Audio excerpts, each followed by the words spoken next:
my powerful people, and welcome back to my channel, Purple RX, where I'm here to hopefully help you take back the power in your healthcare, which hopefully will trickle down to other parts of your life.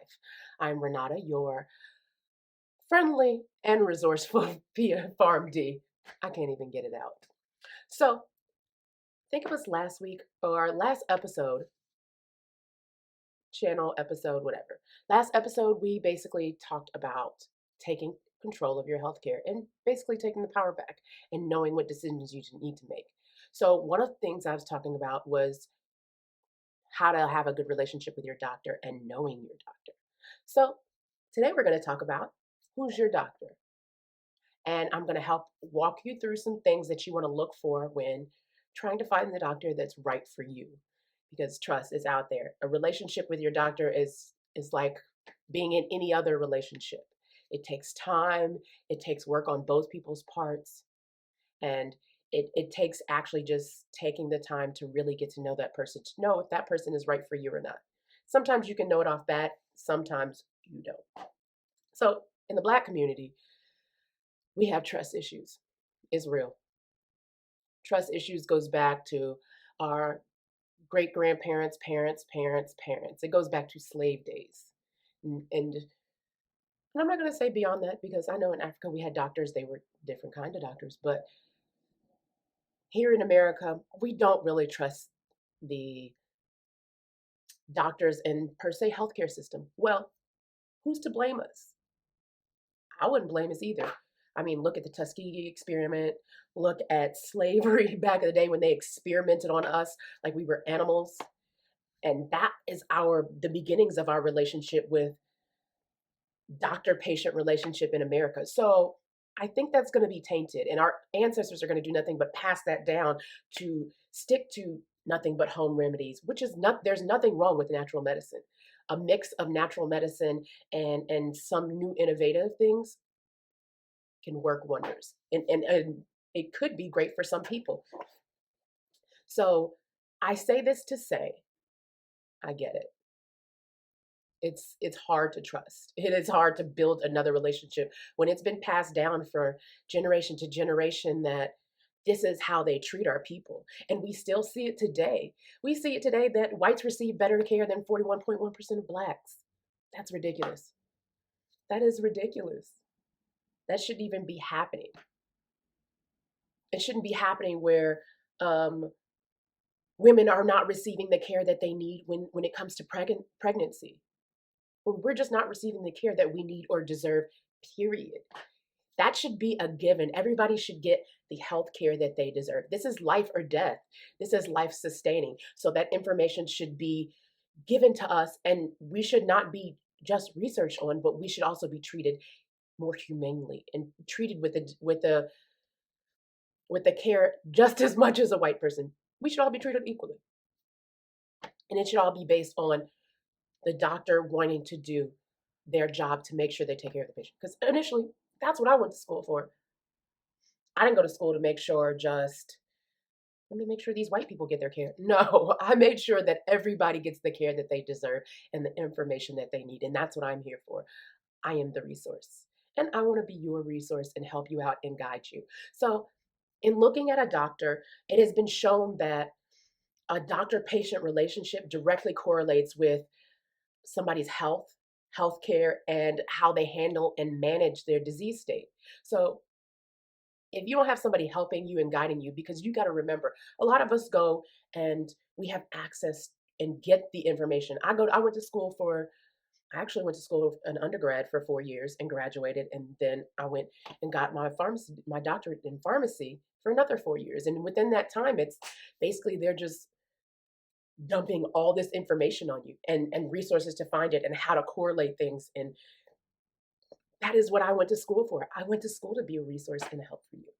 And that's what doctors and nurses, all of that went to school for, to care for somebody else and learn and help to care for somebody else. But some people go to school and they learn that, but money may be their major thing on their mind. They may not know how to care. There's always good and bad apples out of every bunch. There's always somebody that's not going to give the best of care. They're just there for that dollar. and they're just there to quickly give you surgery or do this or do that. There's going to be negligence in everything. There's always going to be negligence in something. Nobody's going to be There's always going to be a weakest link. So within that, I want to help you find a doctor that you can trust, build a relationship that can help you. And whether this is a medical doctor, a naturopath doctor, a medical doctor that both knows both, those things are important. And building that relationship, there's going to be a few steps in building those relationships. First and foremost, you have to see what you can afford. What kind of insurance do you have? Look at that. Look at how much, if you have insurance, if you go to certain doctors, what's the out-of-pocket cost or the out-of-network cost? If you have a disease state like me, I'm going to be real. I was the kind of patient, since having a transplant was really the only real ailment I had. I may have had some asthma, but that really didn't bother me unless it was like really bad allergies. And in New Orleans, nothing really bothered me. So I didn't have that much of an issue. So I didn't really have a primary care. And I used my nephrologist as my primary care. And I don't suggest that, because your nephrologist may retire, like the one in Dallas, Dr. Nesser. Love him to death, but he's like, I'm about to retire. So he was like, you need to find a general practitioner, a primary care physician, basically. But I felt I didn't need one based off the fact that all I got is this transplant. All I'm worrying about is this. I don't want a general practitioner to mess up anything that I have to go, because this is more important to me than if I get sick or this, that, and this. Because they can give me a flu shot there. They can give me allergy meds there. So, but I don't suggest it. So that was a doctor, and that was me because I trusted them. They allowed me to trust them. They made it open, and it allowed me to build a good relationship with. And I made sure every time I had insurance or didn't have insurance that either I could pay, or I had to make sure I got insurance to make sure they were in my network. I got insurance based off the person who I was dealing with, based off of my doctors. Even in school, when I had school insurance, I had to pay a little bit more for the nephrologist that I had, Dr. Lauren Trent, in New Orleans. I had to pay a little bit more, and I was willing to pay that because he was somebody, again, I trusted, and I built that trust, and he built that trust with me. He did his part too. It wasn't just a one-part series. It's his part as well. So in doing that, so once you find out your insurance, where you can go, where you can't go, how you can go, most people should know the basics. If you don't, call your insurance provider. If you want to go to somebody, check out cash. Check out what their cash payments are. If they don't receive it, see, there's a lot of new things coming into play.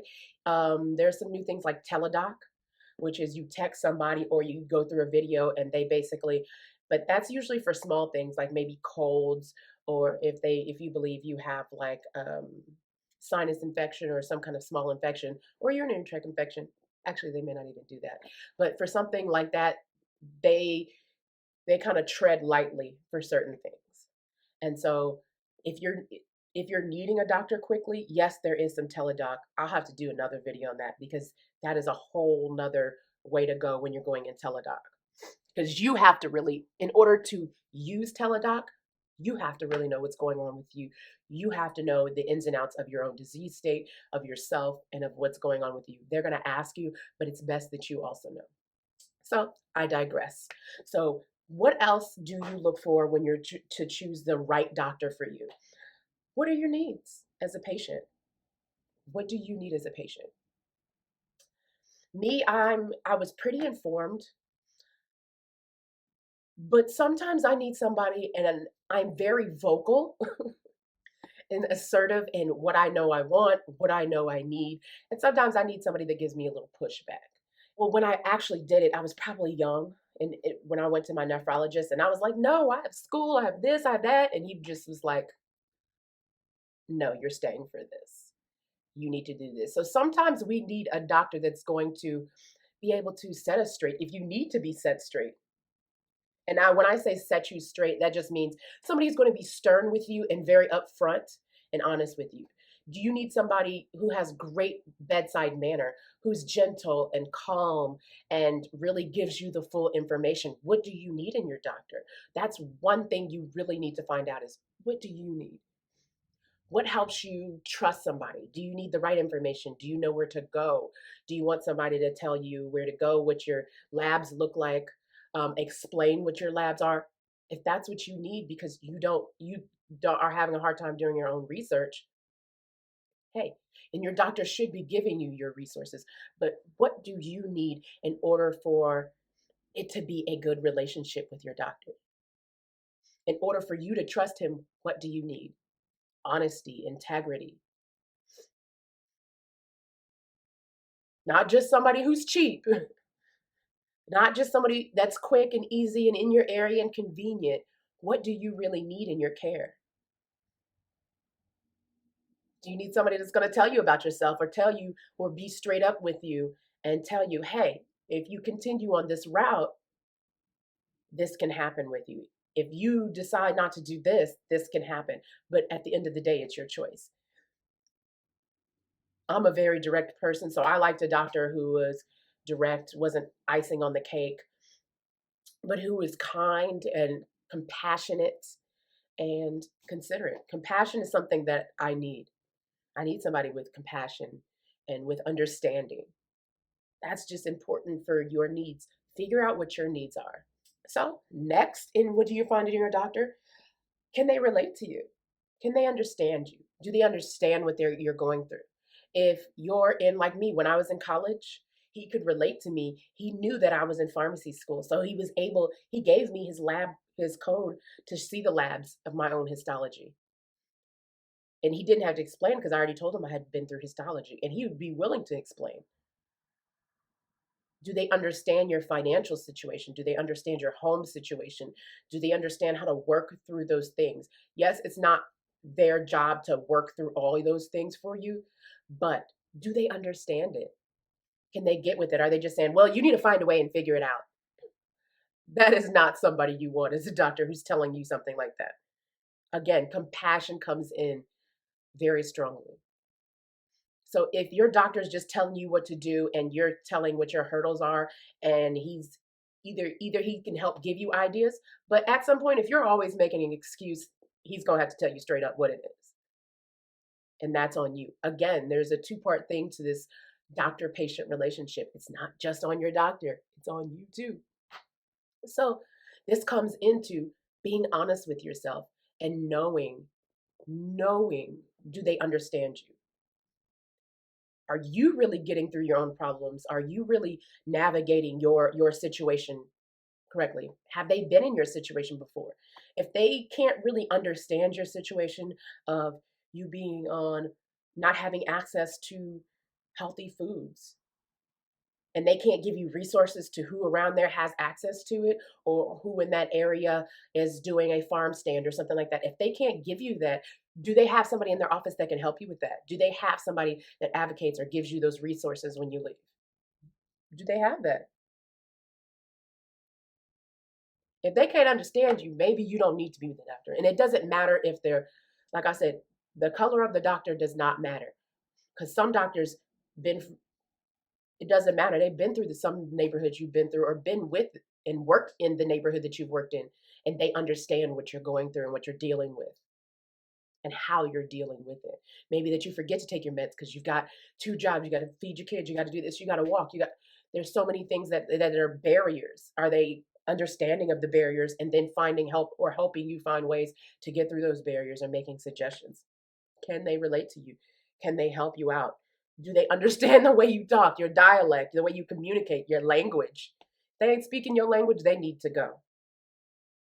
They need to be able to speak your language, because y'all just gonna be talking to it's like talking to a wall if they don't understand your language. And I mean language, English, Spanish, but I also mean it could be your dialect, the way you say things, the way you understand things.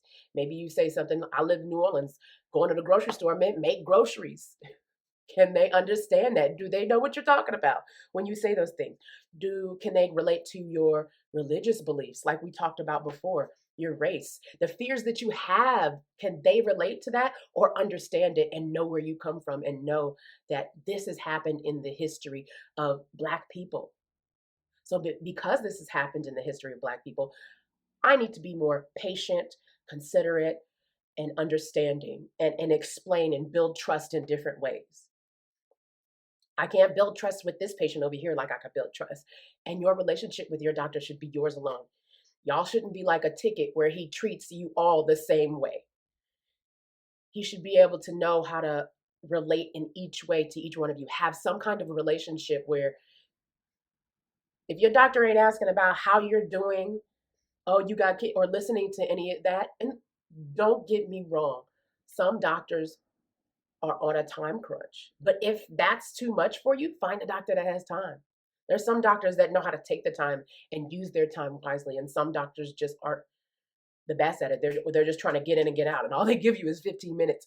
You might find a doctor that gives you 30 minutes. So find one that can understand you, that can relate to you, and give you what you need.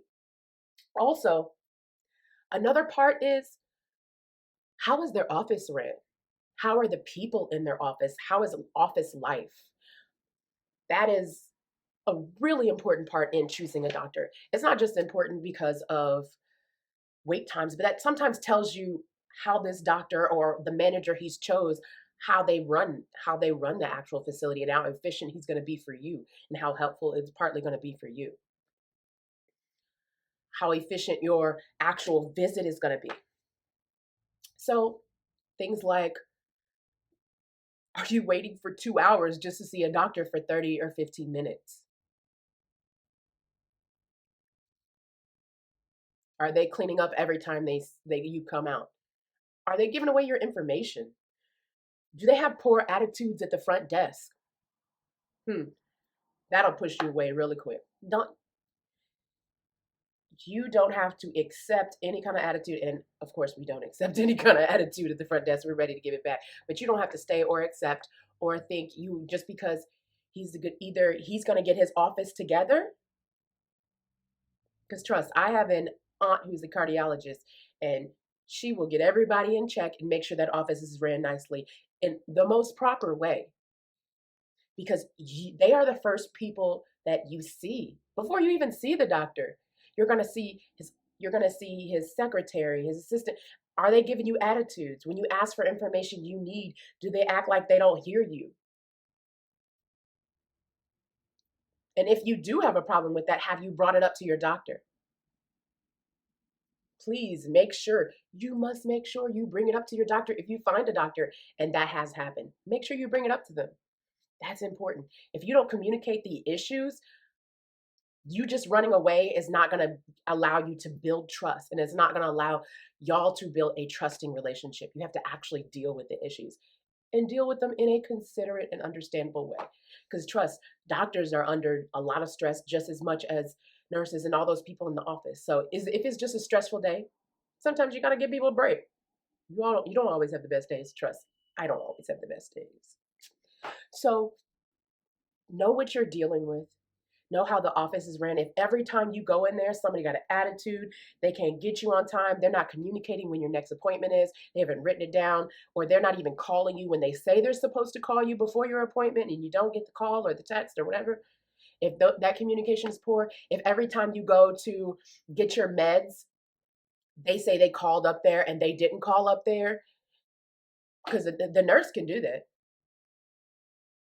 While the doctor's in the room, most of the time he has a nurse do that. Call in an order or fax it, type it in, do it through the computer system. They do that.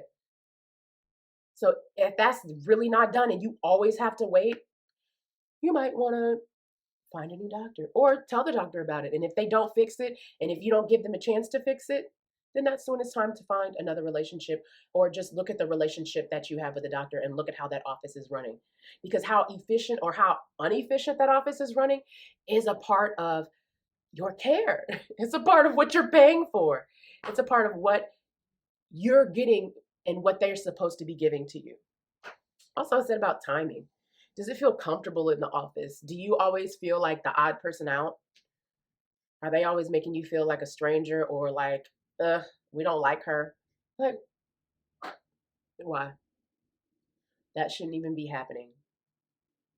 It shouldn't be too personal.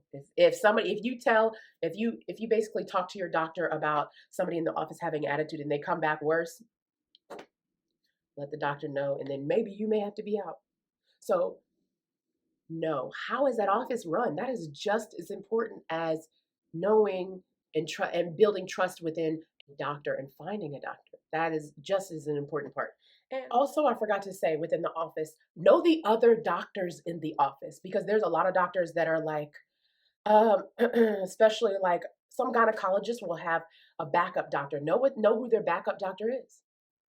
If you're pregnant and you're having a baby and they have a backup doctor or somebody that's going to be backup in case they go out of town and you all of a sudden have to have emergency, you have an emergency and have to deliver at the moment, know who their backup doctor is. Know who you're dealing with. Always know who the backup is. Know who the doctors are in their other office. The nephrologist I was in was in an internal medicine office. Know if there's other nephrologists you may have to deal with, cardiologists, or anybody else that you may have to deal with in that office, because maybe your doctor's sick and all of a sudden all the patients are transferred to another internal medicine specialist who's a nephrologist. So know the other physicians, nurse practitioners, assistants. At least try to know as many as you can, as many as possible.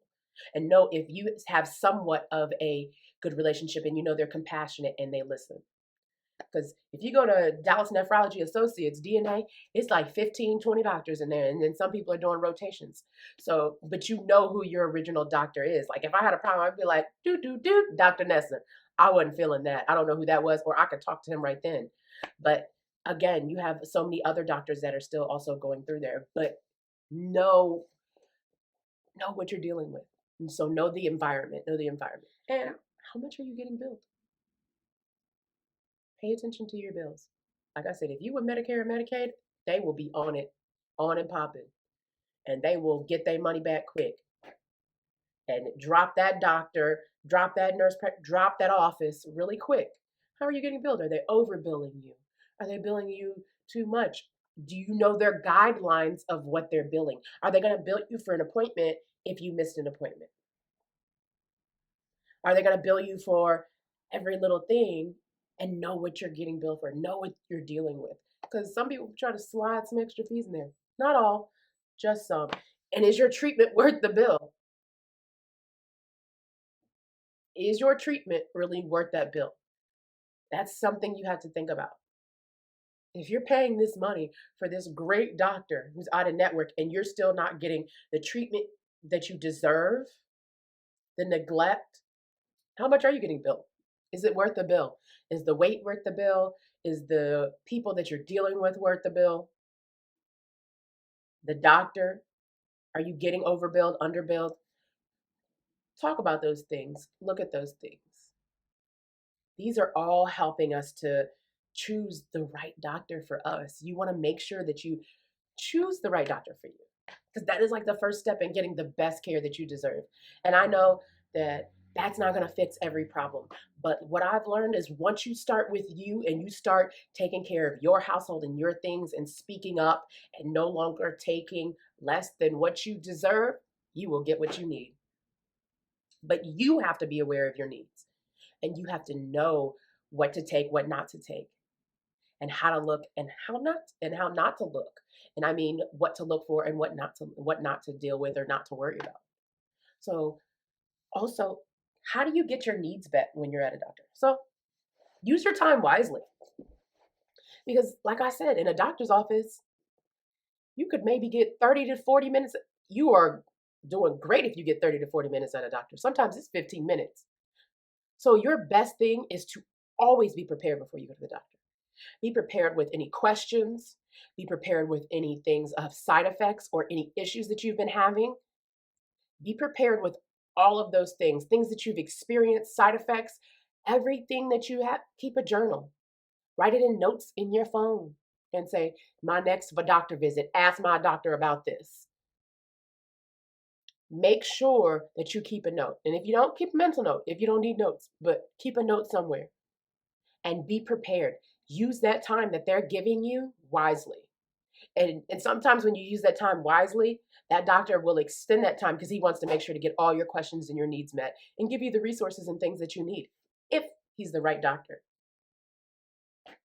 That's if he's the right doctor. And if he's the right doctor, most visits, like I said, they should be between 17, 24 minutes. So if you get in 30 minutes, you're doing great. But sometimes some visits are so quick. Once you get labs and get everything else, the doctor's there to read the labs, tell you if you need to change your meds or if there's any issues or things that you always tell what's your issues. Have that prepared. Have that ready. Have any questions written down. If he tells you about it, ask the meaning of those terms. Ask the meaning of those terms. And if you need to, research some things before you get there. Ask the meaning of those terms. If he's prescribing you a new medication, ask for information on that medication. Ask for information on that medication. If it's a new medication, if he's giving you samples, ask him, does he have a pamphlet? Ask him, does he know how it works? Ask him every question you can about that. And if he just points you to the pharmacist, cool. We know the information, but he still should know the basics and be able to give you the basics of what you're taking and why you're taking it and how it will help. If you need deeper, we're here for that. We are here for the deeper. There's also resources. Your internet has great resources, but there is so many resources. Don't get lost in the sauce because you can get lost in the sauce. Anybody can. But at this point, know that you can ask questions. Know that there's no question that's stupid, that's too hard, that you shouldn't know. Ask them, especially when they're giving you new prescriptions. Ask them what it's about, what it's for. Always ask them. Always ask them if it's a new med, how long this med has been around. And again, you need deeper research, hit up a pharmacist. Call them up. Hit me in the comments. Do what you got to do. All right. And keep a list of, I'm looking at my notes, so please forgive me when I'm looking down. So also what helps is sometimes doctor's offices usually, well, my doctor's office usually has a list of my allergies, but I know my allergies. And if you're a forgetful person, if you don't, keep a little list of your allergies, of your medications. Always have a list of your allergies, medications, any new meds. If you're diabetic, document your blood sugar. Document your blood sugar, your A1C. Every time you get it each month, document that. And know, so you can know how to track it and know what you're looking at every day and every month and what your blood sugar is. Nowadays, they have actual meters that give the information. And I think the information goes to the computer system. I don't know if it goes straight to your doctor. My niece has one. And a lot of those are, if you're a diabetic and you can't afford it, it is covered. We will go through that in medication. It is covered. A lot of drug companies, they will actually give you medication for free. I got my meds for free, especially in school. So know your information.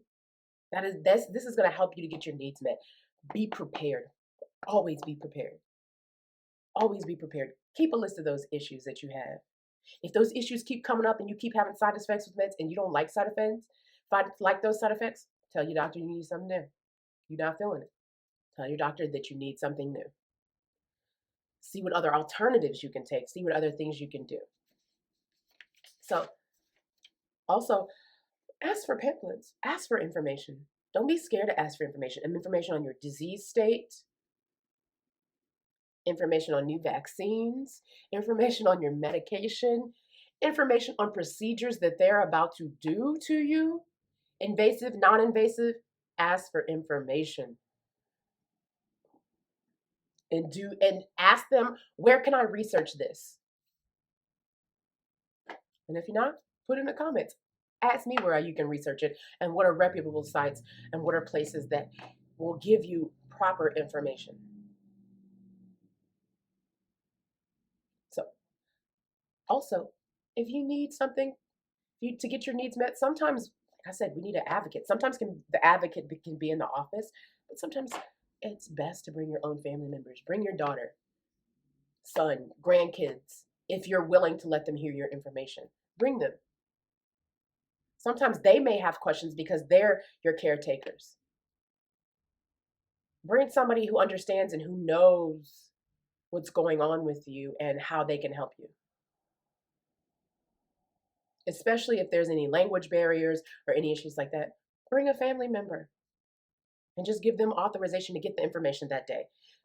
I had to go to one of my uncle's last visits. He brought me. He wanted me to get the information straight from the doctor and explain to him what was really going on and if there was any further steps that he could take. Because doctor's appointments can sometimes be overwhelming. Sometimes hearing the information, whether it's good news, bad news, whether it's news you just didn't feel like hearing, it can be overwhelming. So it doesn't hurt. Take somebody with you.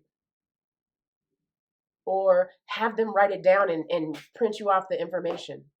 Or have them print you off the labs and whatever the issue is and tell you what you need to do next or how you need to do it. Have them call your family member. I had my doctor call my mama because I could not tell my mom. I'm trying to tell you. I could not tell my mom.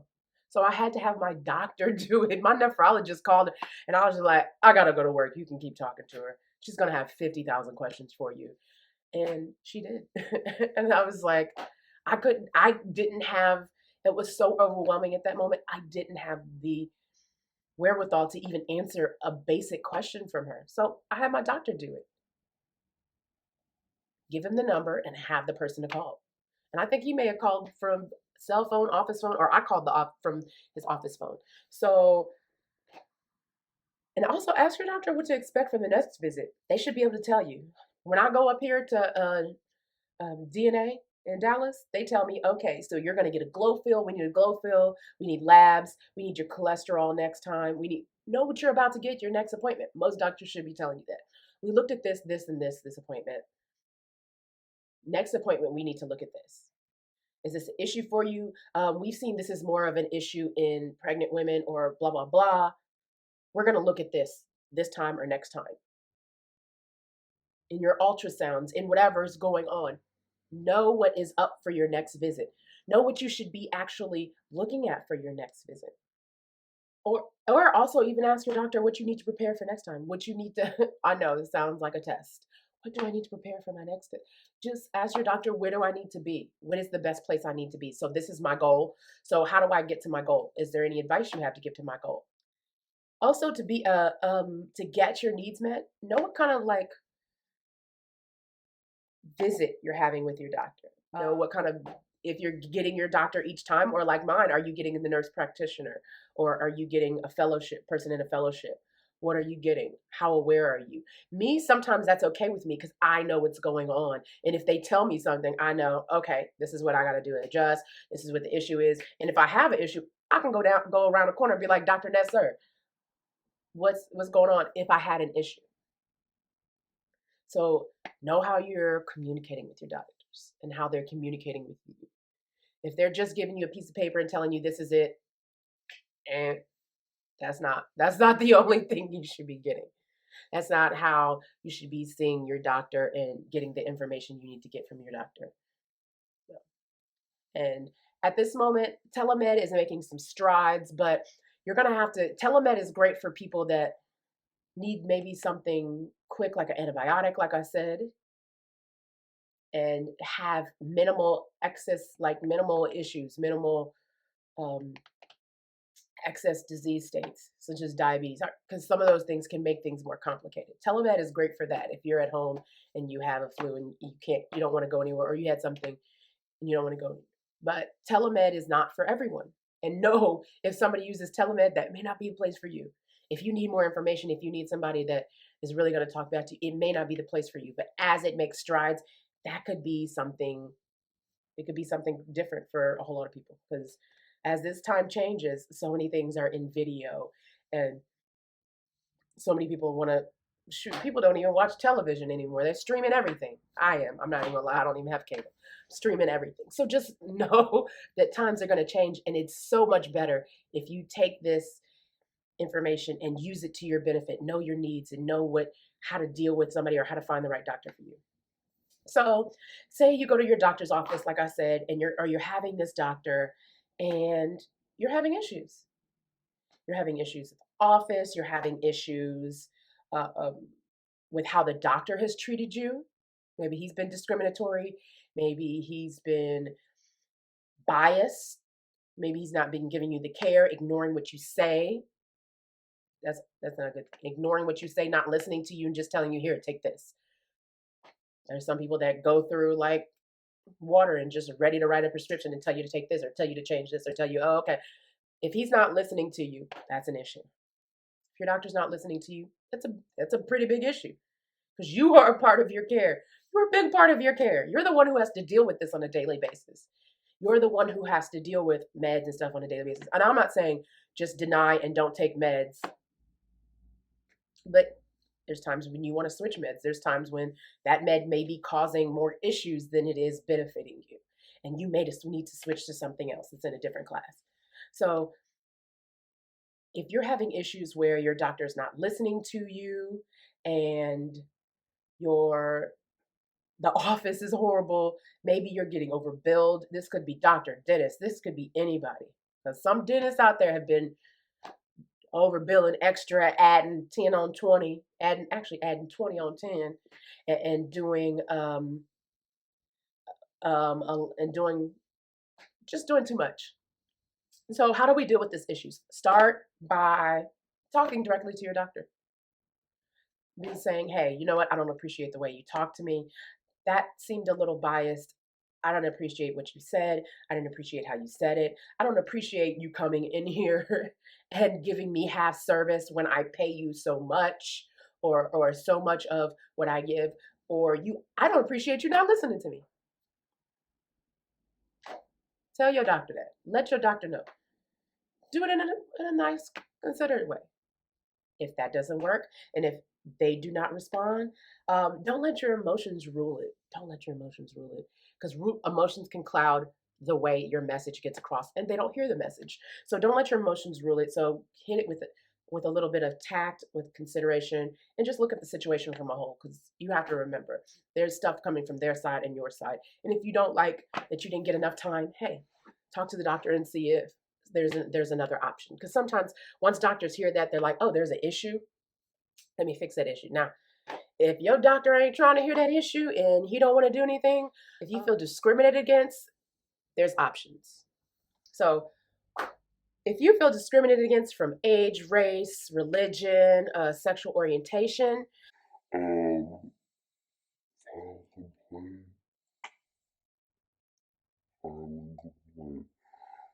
file a complaint with your local board, your local state board, Office of Civil Rights at the U.S. Department of Health, Health and Human Services. So I've seen that out of 223 complaints, 135 of the complaints, 99% of 99% were investigated and resolved. So they're gonna get down to it.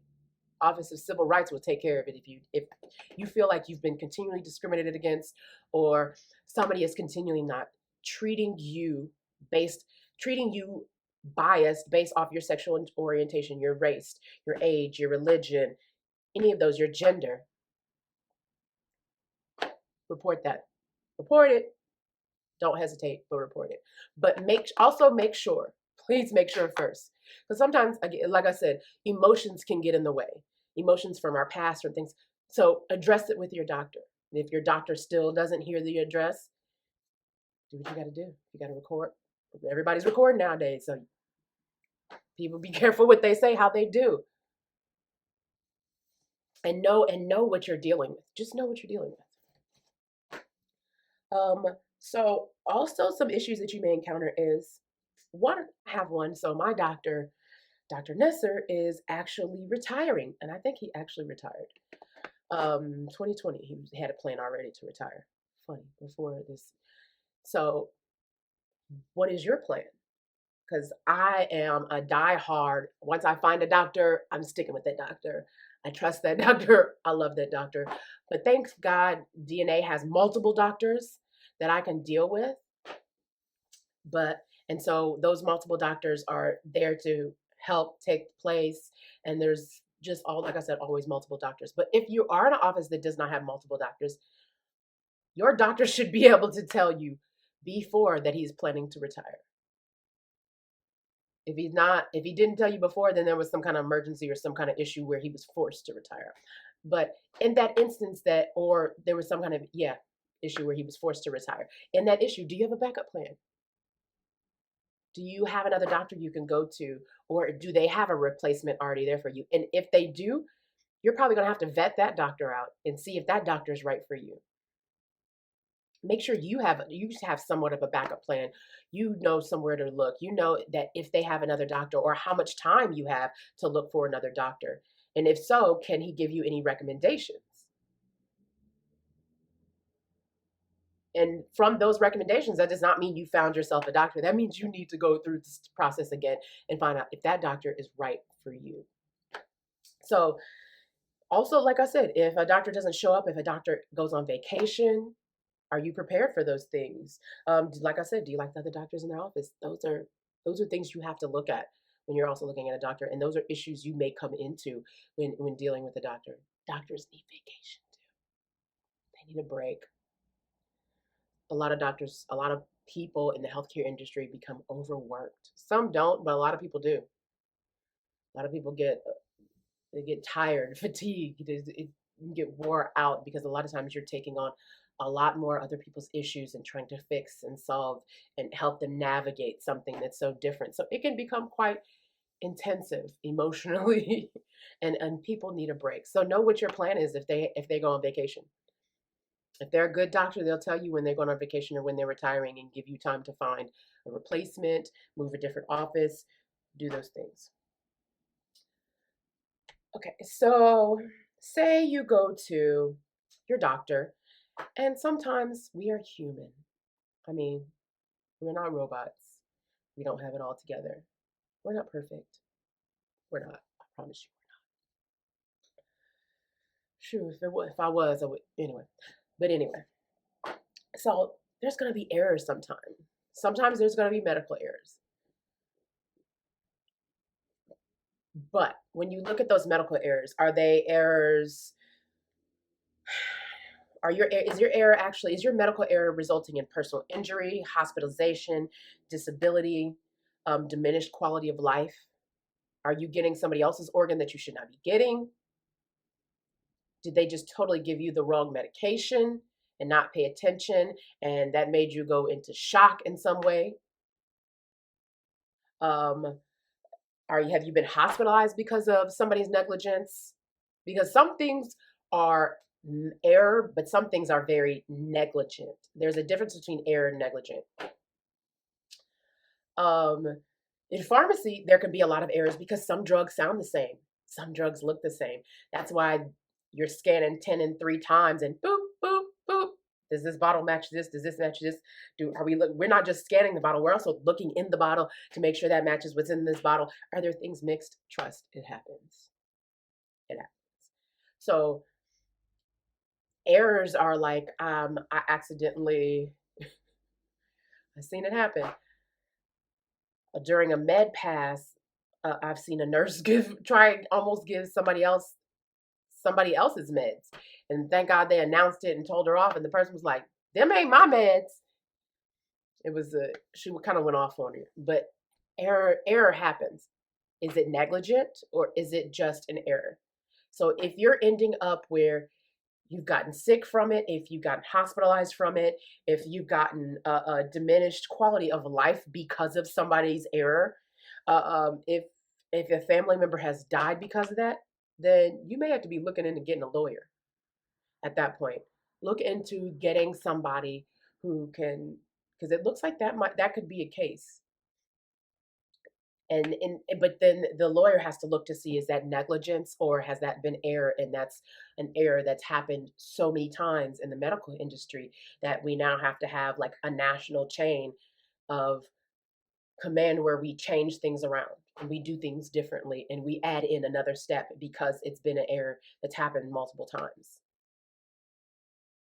But if it's, like I said, there's things that happen like that in the medical industry. And not medical industry, in medication.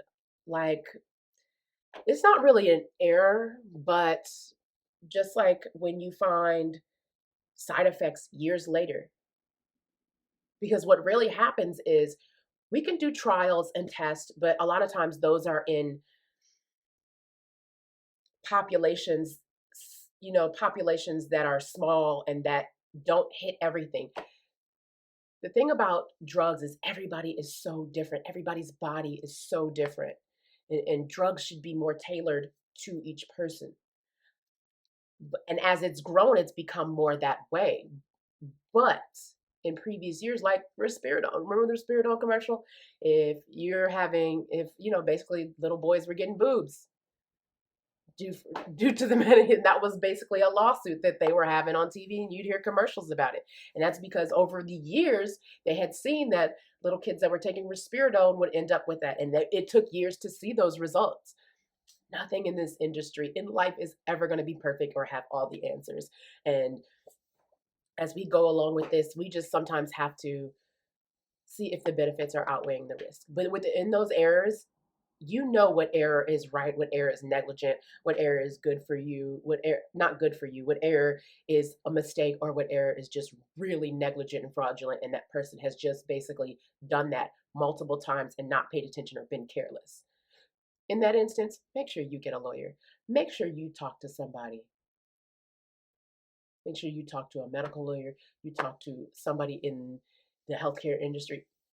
Make sure you do that. Take care of yourself and take care of yourself in these instances. Also, things that come along. You're also going to get errors of bin. You're going to get fraudulent billing, upcoding, which means when they code, they act like this, you got this when you really didn't get that, or balanced billing. Are they billing you twice? If they're billing too much improperly, call your health insurance. Make sure you are getting in contact with your health insurance and saying, I didn't do this, or this didn't happen, or what is this on my bill? And make sure that they will investigate and look into it, because if they ain't got to pay, they ain't trying to pay. Trust. Especially, like I said, Medicare and Medicaid, they don't play that. They will quickly take their money back. They'll be like, nope, give me that money back. Give it back. Give it back. Because you did this, you did that, you overbilled that, you were fraudulent, you were negligent, you did this. Oh, you owe us money. They will take you down. So also make an appeal to, the state insurance commissioner if it's not being handled by your health insurance. So in all these aspects, it takes us taking the steps to build trust. In order for you to build trust in the relationship, you have to sometimes take steps forward. Not just in a relationship, with any relationship. You have to take those first steps forward to either not let your past dictate who you are right now in your future, because it can't totally dictate that. Sometimes your past is just going to cloud what your steps are in the future. First, you have to open yourself up a little bit more to see and give yourself time to see. Investigate, ask questions. See and know what's right for you. First, know your needs before you can get somebody to meet those needs. Know what you need first within this healthcare industry, within life, in order to get your needs met, in order to find somebody that you're going to trust and know that if those needs don't get met, I can go somewhere else. So I hope you take this information and use it to your benefit, use it to your needs, use it to help your family, your friends, and use it in other aspects of your life, not just your healthcare, but other places, because this can be used in other places. Gnats for my plant, excuse me. So once again, thank you for taking the time to listen and joining me here on Purple RX. Please like, subscribe, comment. You have a question. I'll be leaving information to the Health and Human Services, Office of Civil Rights, their place if you needed to make a complaint, any of those things. Some other resources, they will be down in the description box. So will be my email. Like I said, comment, like, subscribe, hit me up. Tell me what you want to hear. Tell me what you don't want to hear. Tell me what you like and what you don't like. Some of your comments I may ignore because they may be unnecessary, but it is what it is. So I'm going to do my best to hit up everybody and get what everybody needs, because like I said, I'm here and I'm a resource for you. Thank you once again. You guys have a nice day.